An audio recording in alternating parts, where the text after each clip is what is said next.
Tiyasha time স্টোরির নতুন একটা ভিডিওতে আবারও আপনাদের সবাইকে স্বাগত জানাচ্ছি। আশা করছি সবাই ভালো আছেন, সুস্থ আছেন, আর আমিও ভালো আছি। আজ হলো তৃতীয়া, তো সবাইকে তৃতীয়া শুভেচ্ছা জানাচ্ছি। পুজো কিন্তু আর হাতে গোনা মাত্র 2-1 দিন, তারপরেই কিন্তু মায়ের আরাধনা শুরু হয়ে যাবে। আর এখানে আজকে আমাদের বাড়ির মাকে সাজানো হবে। আগের দিন তো আপনাদের সাথে শেয়ার করেছিলাম যে রং সমস্ত কিছু হচ্ছিল, আজকে কিন্তু সাজগোজ হবে। এখানে সিংহের গায়ে যে কালারটা হয় সেটা করে নিচ্ছে। ছোটোবেলায় এটা দেখতে এত ভালোবাসতাম যে কি বলবো, একদম ঠাকুর দালানের ভিতরে ঢুকে গিয়ে এইটা দেখতাম।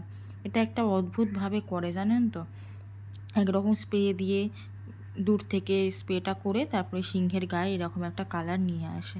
আর এখানে দেখুন মা কিন্তু একদমই সেজে উঠেছে আস্তে আস্তে। আর এরপরে কিন্তু আজকেই মাকে শাড়ি গয়না সব কিছু পরানো হবে, তো সবটাই আপনাদের সাথে শেয়ার করব। এখন লাস্ট যে ফিনিশিংটা হয় সেটাই হচ্ছে কালার দিয়ে। লাস্ট ফিনিশিংয়ের কাজগুলো চলছে, কারণ অনেক জায়গায় রং দিতে ভুলে যায় বা দিতে বাকি থেকে যায়। তো এখানে আমার মেজদাও রয়েছে, আর এদিকে রয়েছে ননি, তারপরে আমার মা, সবাই এখানে কিন্তু আমরা এই সময়টা কাটাই প্রত্যেকটা বছর। আর এই হলো পুরো দালান চত্বরটা। আর এদিকে যেগুলো বাকি আছে সেগুলো সমস্ত কিছু করে নিচ্ছে। দুটো দাদা প্রতি বছর আসে ঠাকুরের কাজ করতে, তারাই করছে। সাথে মিস্তা থাকে, একটা বাচ্চা ছেলে থাকে। আর মাকে দেখুন, মার চোখটা কি সুন্দর হয়েছে, কি অপূর্ব লাগছে। এখনও সাজগোজ কিচ্ছু হয়নি, তবুও কি সুন্দর লাগছে। আর এখানে তো এরা দুই ভাই মারপিট শুরু করে দিয়েছে। কখনো মারপিট করছে, কখনো ভালোবাসছে, কখন যে ওরা কি করছে ওদের বুঝতে পারাটা খুব দায়। আর আমার দিকে বারবার তাকিয়ে বলছে যে ছবি তোলার জন্য, তো ওদের একটু ভিডিও করে নিচ্ছিলাম। তারপরে এটা হলো মানু। জানি না কেন মানুর প্রতি আমার একটা আলাদাই ভালোবাসা আছে, ছোট থেকে হাতে করে ওকে মানুষ করেছি। সেই জন্য না, ওকে ছাড়া আমি একদম করতে পারি না। সবার থেকে আমি ওকে খুবই বেশি ভালোবাসি। প্রত্যেকটা বাচ্চাই আমার কাছে ভালোবাসে, কিন্তু মানু একটু স্পেশাল। মানুকে নিয়ে একটু ভিডিও করছিলাম, বাকি সবাই তো সবার মতো ব্যস্ত রয়েছে। আর এদিকে মানু বসেও রয়েছে। এক এক করে মানুর মা একবার বাড়ি থেকে এলো, তারপরে মানুর ভাই এলো, তো এরকমভাবেই সময়টা কাটছে। আর এদিকে মা আস্তে আস্তে সেজে উঠছে। এরপরে কিন্তু মাকে বেনারসি শাড়ি পরানো হবে। তো চোখের সামনে এগুলো দেখতে পেরে এত ভালো লাগে, সেই ছোট্টবেলা থেকে দেখে আসছি বাড়ির পুজো, একটা আলাদাই অনুভূতি আছে, জানেন তো। আর এই হলো ননি, এও ছোট থেকে দেখে বড় হবে যে বাড়ির পুজো কীভাবে সাবেকি আনা বজায় রেখে পুজো হয়। আর এই পুজোটা এত নিয়ম নিষ্ঠা মেনে হয় যে কি বলবো। সিংহটাকে দেখুন কি ভয়ঙ্কর লাগছে না দেখতে, চোখ হয়নি কিছু না, গায়ে রং নিয়ে কি অদ্ভুত টাইপের লাগছে দেখতে।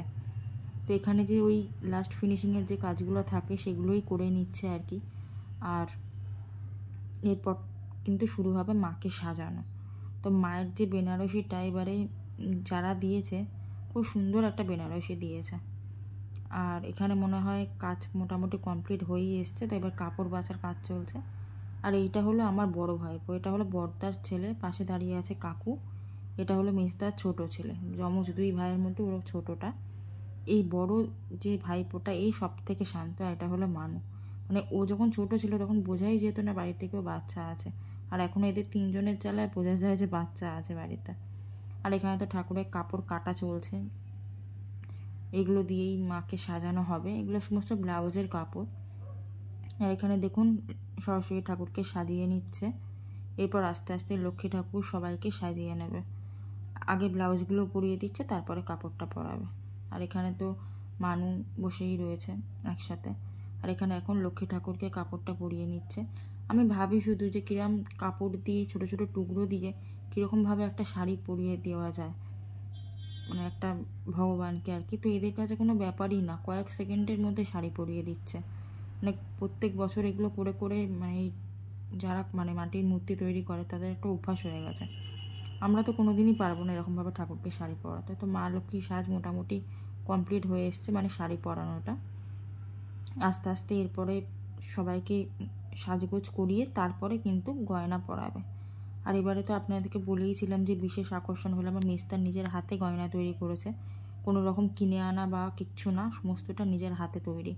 তো সেগুলো সব আপনাদের সাথে শেয়ার করবো। মা লক্ষ্মীর সাজ হয়ে গেলে মা দুর্গার এবারে সাজটা শুরু হবে। মায়ের যে বেনারসিটা এবারে পরিয়েছিল সেটা পরাচ্ছে আর কি, সেটা কিন্তু খুব সুন্দর দেখতে। তো দেখতে থাকুন ভিডিওটা, আমি শেয়ার করব ভিডিওর মধ্যেই। আর এদিকে মা সরস্বতীর শাড়িটা পরিয়ে দিচ্ছে। আর এই যে দাদাটা পরাচ্ছে, এই দাদাটা প্রত্যেক বছর ঠাকুর তৈরি করতে আসে, এবছরও তাই করেছে। এদিকে মোটামুটি মা লক্ষ্মীর কমপ্লিট হয়ে গেছে। আর এই যে বলছিলাম এই শাড়িটাই কিন্তু এই বছর মাকে পরাবে। এটা যে দিয়েছে সে বারুইপুর মহানাম থেকে বেনারসিটা কিনে দিয়েছে। আর এই যে টুকরোগুলো দেখতে পাচ্ছেন, এগুলো মায়ের ব্লাউজ হবে, লাল বেনারসির সাথে সবুজ ব্লাউজ।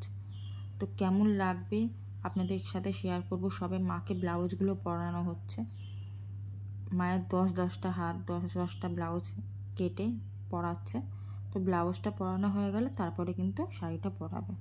আর এত তাড়াতাড়ি শাড়িটা পরিয়েছে, মানে আমার চোখের পাতা ফেলতে দেয়নি, তার মধ্যে শাড়ি পরানো হয়ে গেছে।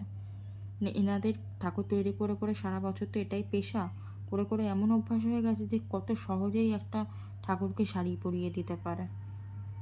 এখানে ব্লাউজের কাজটা চলছে।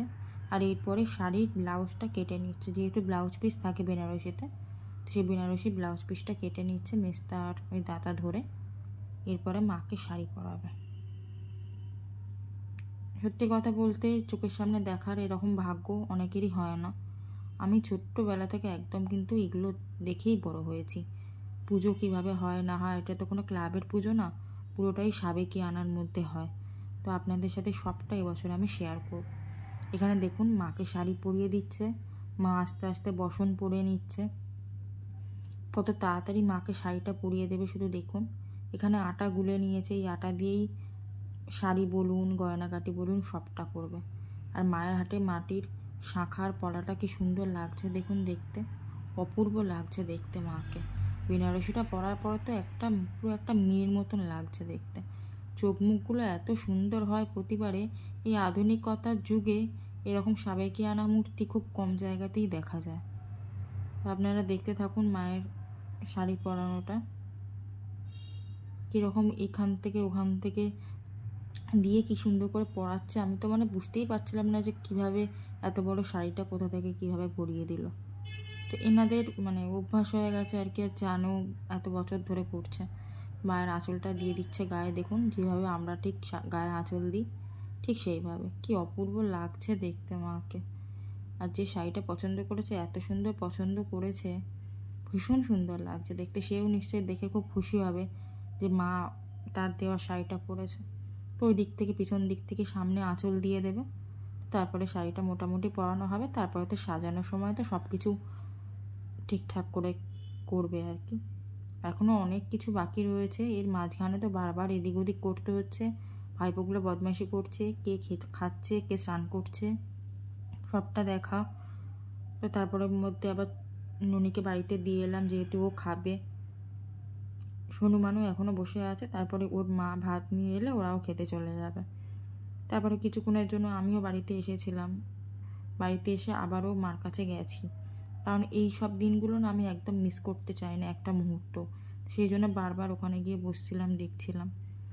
আর এখানে দেখুন মায়ের মোটামুটি শাড়ি পরানো হয়ে গেছে। আর এখানে এদের দুই ভাইয়ের নাচটা শুধু দেখুন। ওরা যে এত আনন্দ পেয়েছে যে ওদেরকে দেখে আমার নিজের সেই ছোটোবেলার কথাগুলো মনে পড়ে যাচ্ছে। আমার তেমন সঙ্গী কেউ ছিল না, একাই খেলাধুলো করতাম। যেহেতু দাদারা আমার থেকে অনেক বড় ছিল, তো আমার সাথে খেলার মতো তেমন কেউ ছিল না। তাও তো এরা দুই ভাই খেলার মতন আছে। আর এখানে এত বদমাইশি করছে বলে যে দাদা রং করতে এসছে ঠাকুরকে, সেই দাদা ওর হাত টাতগুলো বেঁধে দিচ্ছে। আর বেঁধে দেওয়ার পরে ও ঠিক হাত খুলে ফেলেছে। মানে এত বদমাশি দেখুন, দাঁত দিয়ে খুলে ফেললো, খুলে ফেললো, কিন্তু ওকে কিছুতেই জব্দ করা যায় না। আর এখানে গণেশ ঠাকুরকে এখন ধুতি পরিয়ে দিচ্ছে। গণেশ ঠাকুরকে পরিয়ে তারপর কার্তিককে, অসুরকে, সবাইকেই ধুতি পরিয়ে দেবে। ধুতির জন্য আলাদা কাপড় কিনে নিয়ে এসেছিলো, যেগুলো দিয়ে ধুতি হবে। এখন তো শুধু ধুতি হচ্ছে, এরপর বর্ডার হবে, তারপরে উত্তরীয় দেবে, সব কিছু হবে। তো সবটা তো ওইভাবে ভিডিও করা যায় না, ফোনে স্পেসও অত থাকে না। তারপরে আপনাদের এত দেখতেও ভালো লাগবে না, তাই অল্প অল্প করে ভিডিও করেছি। আর এখানে আমি বসে আছি, আমার সামনে দুই দাদা রয়েছে। এটা হলো আমার ছোটদা, আর এইটা হলো আমার মেজদা। বড়দা একবার এসেছিল, তারপরে আবার বাগান বাড়িতে চলে গেছে। দুজনকে নিয়ে বসে আছি দুই দাদার মাঝে। আর এখানে কার্তিক ঠাকুরের শ্বাসটা কিন্তু চলছে। গায়ে দেখুন কাপড় দিয়ে দিয়েছে, মোটামুটি হয়ে এসছে সবার শাড়ি টাড়ি পরানো। আর এরপর সবথেকে বেশি সময় লাগে তো সাজাতে। যখন ওই সমস্ত কিছু অলংকার দিয়ে সাজাবে ওটাই সবথেকে বেশি সময় লাগে। সেটাও আপনাদের সাথে শেয়ার করব। সেই সাজটা হতে হতে সন্ধে হবে, তো সেটা পরের ভিডিওতে আপনারা দেখতে পাবেন মায়ের ফাইনাল লুক কেমন হয়। তো এই অবধি কেমন লাগলো অবশ্যই কমেন্ট করে জানাবেন। একদম বাড়ির পুজো, কোনো রকম আভিজাত্য নেই, আধুনিকতা নেই, পুরোটাই সাবেকি আনাতে পরিপূর্ণ। তো দেখা হবে খুব তাড়াতাড়ি পরের একটা ভিডিওতে। ততক্ষণের জন্য সবাই সাথে থাকবেন, পাশে থাকবেন। আর কেমন হচ্ছে ভিডিও, কি করলে ভালো লাগবে না লাগবে অবশ্যই কমেন্টের মাধ্যমে জানাবেন। সেরকমই ভিডিও দেওয়ার চেষ্টা করব। আজকের জন্য সবাইকে বাই।